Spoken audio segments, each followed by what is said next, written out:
Ну, расскажите нам, сегодня у вас последний день выдачи удостоверений, да, кандидата? Регистрации. Вот, о чем говорили на совещании, какие решения приняты?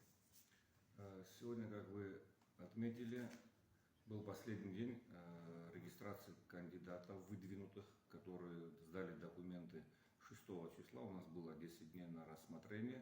Дело в том, что, если говорить более конкретно, 4 выдвинутых кандидатов мы зарегистрировали. Вот.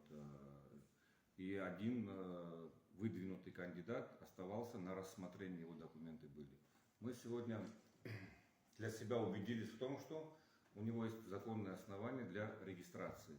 Поэтому единогласно было принято о том, что Хурхмал Адгур Вадимович будет зарегистрирован, и мы это запротоколировали.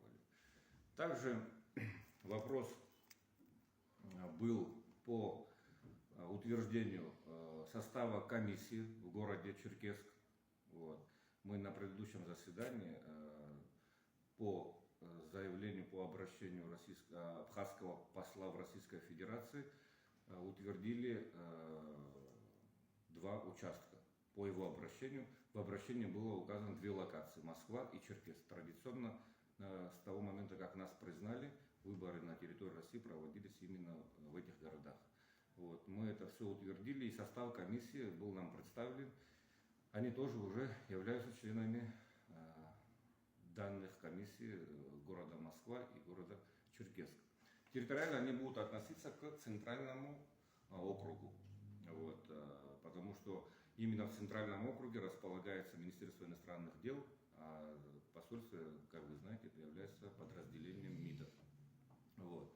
Далее, немаловажный вопрос был, мы в течение месяца проводили консультации, была у нас переписка с полномочным представительством Абхазии в Турецкой Республике, для того, чтобы понимать, где могут наши соотечественники, граждане проявить свою гражданскую позицию в виде волеизъявления, голосования за избрание президента Республики Абхазия 15 февраля 2025 года.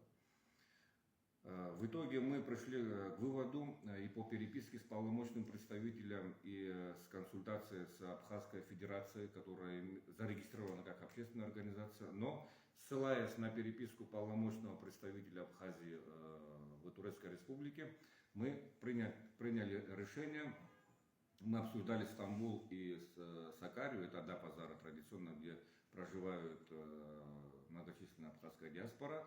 Поэтому, чтобы не привлекать внимание органов там, и так далее, есть на то, я хотел бы маленькую предысторию вам сказать о том, что 10 лет назад впервые, это был единственный раз, когда на территории Турции были проведены выборы. Тогда у полиции были вопросы, имеет ли право Абхазская Федерация или же представительство Абхазии проводить там выборы.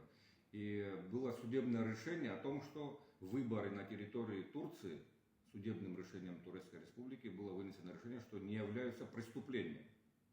Вот.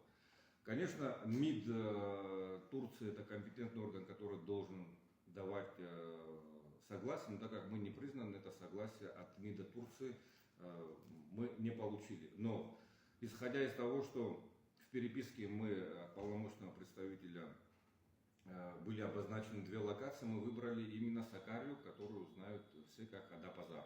Поэтому с сегодняшнего дня там участок учрежден. Дело в том, что за 30 дней до дня голосования мы должны были все эти процедуры пройти. Вот.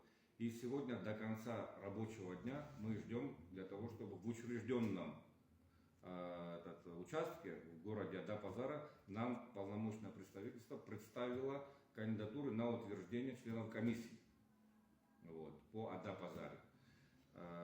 Члены комиссии здесь находятся, никуда не расходятся, члены Центральной избирательной комиссии. Поэтому мы эту процедуру тоже, надеюсь, благополучно проведем. Самое главное, что участок учрежден. И здесь, чтобы вы понимали, и политическая воля была, Центральная избирательная комиссия в этом вопросе по учреждению в Турции участка проголосовала единогласно. Здесь колебаний в этом вопросе не было.